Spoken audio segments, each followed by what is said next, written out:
FSN Radio. It's all about what's next. Go to financialsurvivalnetwork.com and sign up for your free weekly newsletter. You'll also get 3 free reports. The Financial Survival Network. It's all about what's next. Welcome. You are listening to the Financial Survival Network. I'm Kerry Lutz. It's 114.19. Well, we see gold going up a little bit again, probably be knocked back by the end of the day. That's been the pattern for the past week, but something worth keeping an eye on for sure. Hey, also keeping an eye on trade, the economy, what's going on with China. All these things. Our good friend Jeff Ferry is with us again. And Jeff, welcome back. And hey, before I get started, we find you at prosperousamerica.org. And please, all of you out there, be a part of the show and write us. Email address is kl@kerrylutz.com. Well, Jeff, welcome back. So we got this GM situation. What's doing there? Hi, Kerry. Thanks for having me. It's great to be here again.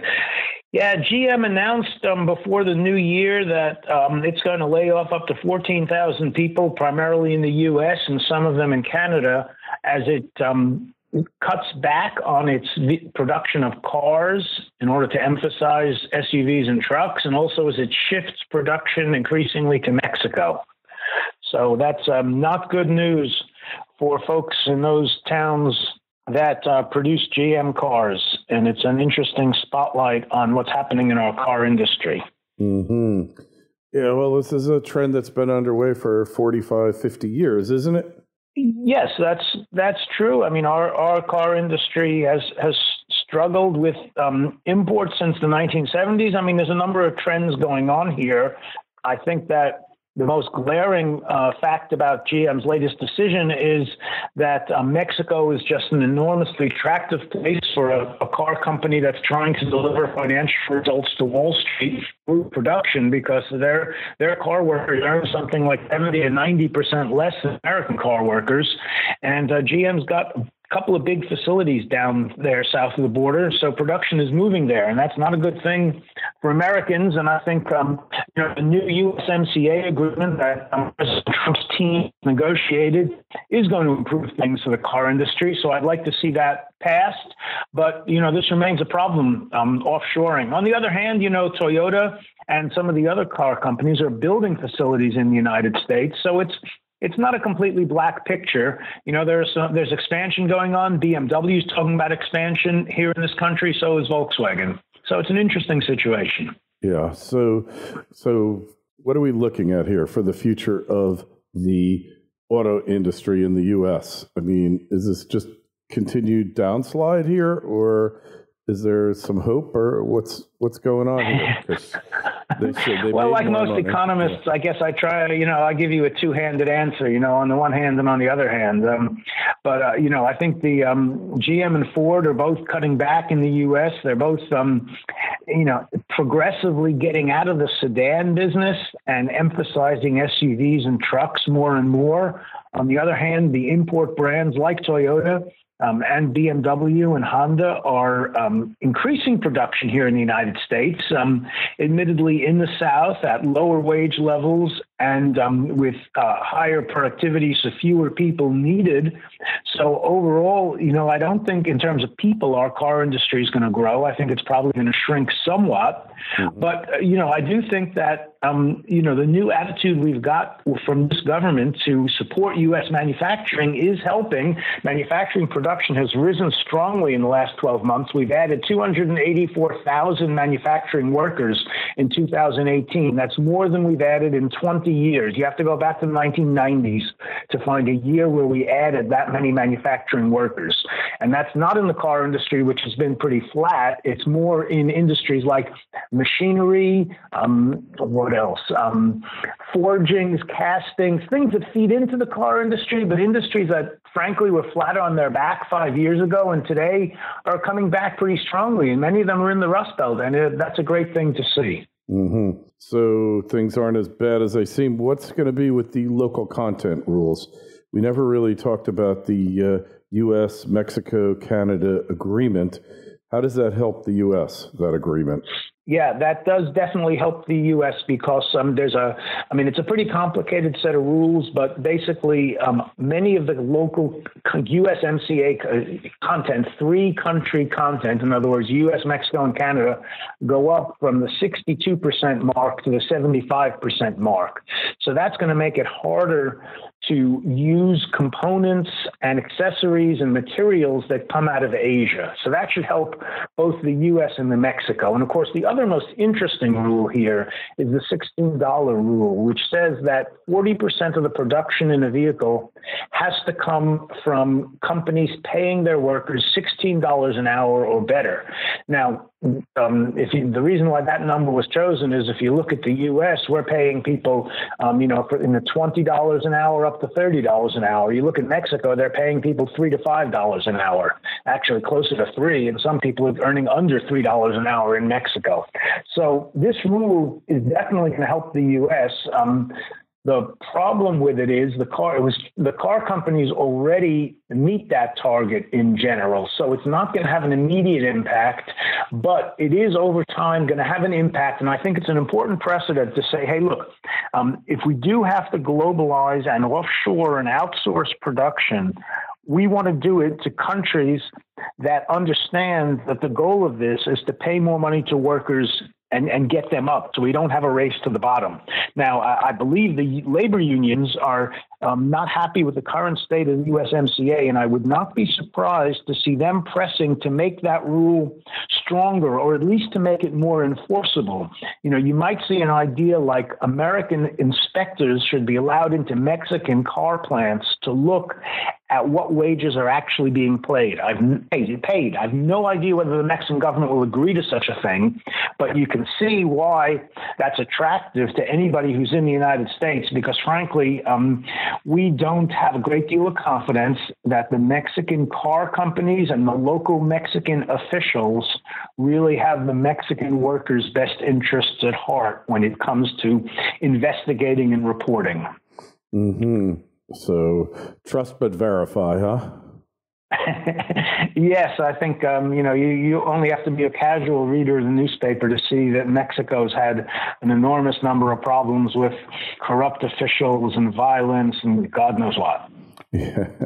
Yeah, I'd say that's pretty obvious on its face. What's happening in the rest of the world here? Obviously, the U.S., China, trying to work through their differences, but the deficit keeps going up, right?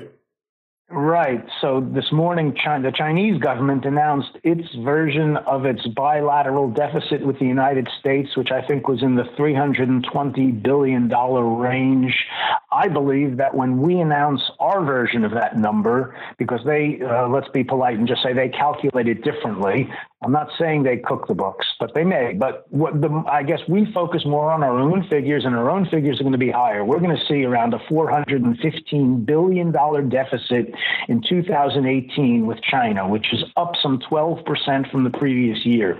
So this just makes the problem more pressing than ever. I mean, they continue to be about half of our goods deficit, and they're hurting our manufacturing industries in any number of sectors of manufacturing. So those negotiations, which are ongoing between the U.S. and China and are expected to reach a climax in March, some sort of decision, or the U.S. government levies that 25% tariff on half of the goods that come in from China. If that, that's the decision point, and I would not be surprised to see that tariff happening, because personally, I find it hard to see how the Chinese can promise something that the Trump administration can say, yeah, we really believe that they're going to do this and this is enforceable and recognizable. Mm-hmm. So a lot of talking, and frankly, there's divisions within the Trump administration. We think they need to hang tough because we think that these tariffs can only benefit the U.S. You think? So what's happening with the tariffs now? Because the yuan went down, so the government's collecting this money, but what has really happened here? Is there any benefit? Yeah, good question. I mean, so it's a complicated piece of economics because we levied 10 and 25% tariffs, but on the other hand, the yuan has gone down 8% from a year ago, which pretty much offsets completely those 10% tariffs. So it doesn't really help the U.S. industry very much. So we do need a policy to get the dollar down, something we've been pushing for many, many months now. And we're talking to officials in Washington about that. We absolutely need to get the dollar down to a more competitive level for our trade, not just with China, but with other countries where we've got deficits as well. And so that's a policy that we'd like to see the Trump administration grab, because although I think the tariffs can help American manufacturing, we need more than just that. We need a lower dollar. We need a proactive policy that says we're in favor of bringing jobs and manufacturing back to these shores. Interesting. So how effective has Trump been overall here? FSN Radio. It's all about what's next. Egypt is on the verge, once again, becoming a world-renowned gold producer. The Golden Age is being rediscovered. For millennia, ancient Egyptian kingdoms prospered from unparalleled riches. Pharaohs built their empires and flaunted their abundant wealth that was made possible by the country's resource-rich gold deposits. Despite this rich history, modern Egypt remains one of the most underdeveloped gold mining countries in the world. Aton Resources is at the center of the modern Egyptian mining world, diligently working both as the only public exploration company in Egypt today and as the advocate for mining reform with the Egyptian government. However, those that arrive early like Aton will reap the best rewards. Aton's discovery of the legendary Lost Mountain of Gold at Radruin and its current aggressive drilling program there could potentially reap those rewards. Aton Resources is focused on its 100% owned Abu Marawat concession in the Arabian-Nubian Shield, located 200 kilometers north of Centamin Sakari's world-class gold mine. Aton possesses first-mover advantage in the underfollowed jurisdiction of Egypt, which is currently undergoing mining reform.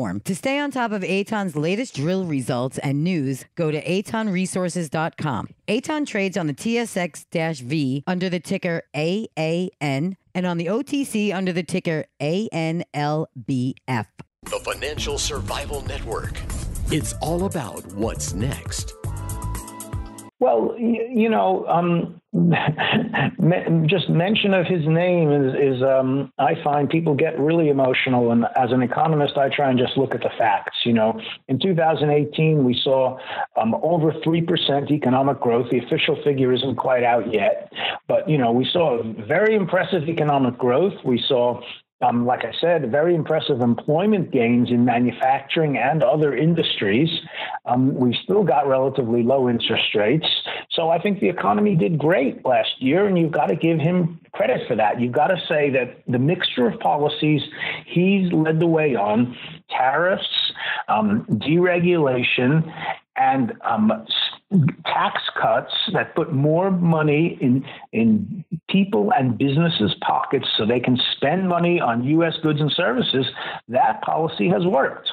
So that's where, that's what I'm most focused on.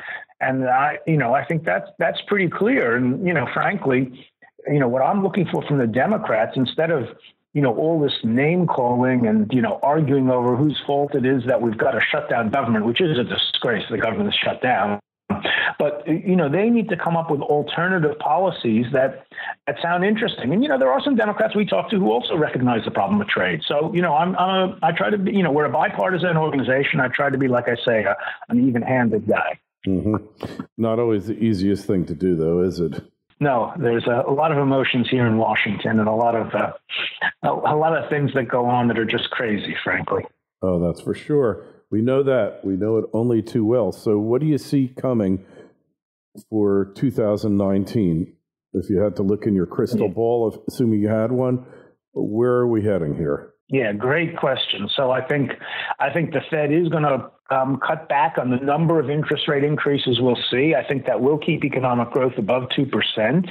So I'm pretty optimistic on that side. On the China side, like I said, I think that it's going to be very, very hard to come to an agreement. I do think the president understands the importance of getting China to fall into line, or at least stop our collaboration and support of their outrageous policies like forced technology transfer, IP theft, and all that. You probably saw only the other day the country of Poland arrested 2 individuals, Chinese nationals, who were for spying over there. So, we've got to take a stand and stop all that. And I think you'll see a lot of tension and activity, including more tariffs on the China front this year. So more tariffs, no agreement, or some semblance of an agreement? What's going to be? Yeah, good question. I mean, I think you'll see more tariffs, more talks, and yeah, maybe later on this year, they will climb down enough that the president will go for an agreement, because I think they are worried. I mean, their economic figures show us they're doing pretty badly over there. So, yeah, so there could very well be an agreement at some point in the year, but it doesn't feel to me like it's going to happen in March. March is really just around the corner. Yeah. So how long can the Chinese hold out? Supposedly their growth rate is down to less than 2%, according to somebody who is in the government who is persecuted for making a sort of dissident voice within the government is saying, don't believe the official figure is 6%. The reality is 1.6%. Yeah, that's absolutely right. I mean, I think that dissident is probably correct. And I think they're in trouble, but they're a big country. I mean, don't underestimate them. They'll pull some other tricks out of the policy bag to sustain their economy while they try desperately to test the water. I mean, I think their strategy all along has been, can we keep Trump talking long enough until the next election, 2020, and then let's hope somebody else comes in with, the traditional American feel good, everything's wonderful, please go on raping us kind of strategy. But, but I don't think they'll get away with that. So I think, it's taking, each week that passes, they feel the pain more. And I think there will be some climb. I mean, there are already signs that they're climbing down. But as I said, I think, we've got to get a little tougher, and then we might get some sort of breakthrough. But it's just such a complicated problem, and their economic system is so much based on exports, forced technology transfer, and all the rest of it, that there's no overnight solution. Yeah, I think you're probably right. Well, this will be interesting to see, that's for sure. And we'll be checking in with you regularly throughout the year to find out more what's going on. Hey, just tell us again where we find you, Jeff.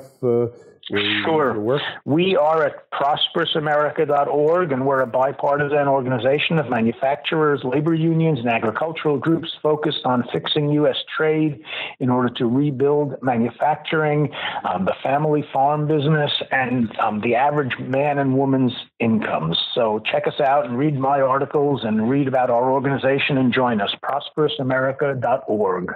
All right, prosperousamerica.org.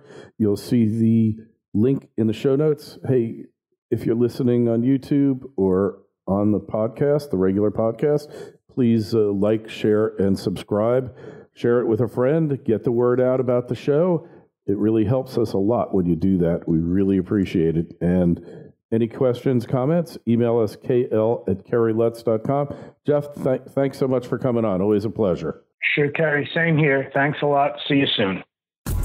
FSN Radio. It's all about what's next. Go to financialsurvivalnetwork.com and sign up for your free weekly newsletter. You'll also get 3 free reports. The Financial Survival Network.